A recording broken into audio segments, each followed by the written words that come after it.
Nagaan Waaqayyoo isiniif haa ta'u akkam jirtu egaan akkuma kanaan dura beeksaa turre waldaan macaafa qulqulluu Oromoo hundeeffamuu isaa waggaa 5ffaa ilaalchisee sagantaa galataa guddaa aarsaa galataa Waaqayyoof kan jedhu guyyaa borii sanbata guddaa waaree booddee sa'aatii 8 jalqabee akka qopheessee jiru hundumtuu dhageeraa hundumtuu quba qaba maybe tarii namni dhageenye yoo jiraate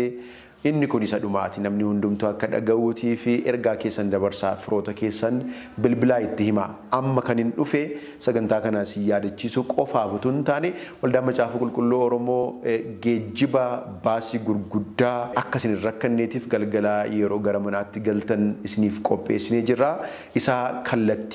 kallattii konkolaattonni irra deeman isinitti mudhaatiif hin dhufe konkolaataan jalqabaa xooraa Elochii ka'ee Alamganaa keessa ba'ee hamma sabbataatti deema baasiin jalqaba jiru xooraa Elochii Alamganaa amma sabbataatti deema inni lammaffaan xooraa Elochii ka'ee Lidataa Meeksikoo 6 kiiloo ka'ee hanga Magganaanyaatti kan deemu namoonni kallattii sanarra jirtan xooraa Elochii ka'ee Meeksikoo keessa ba'ee 6 kiiloo hanga Magganaanyaatti kan deemudha inni sadaffaan xooraa Elochii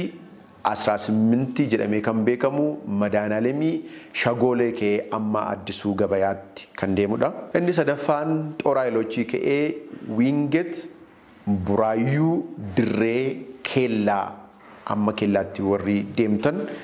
kan itti aanu xooraa Elochiidhaa jalqabee 18 keessaa ba'uudhaan Ashawaa Meedaa Gujee jalqabee hamma Keellaatti kan deemudha inni itti aanu xooraa Elochii jalqabee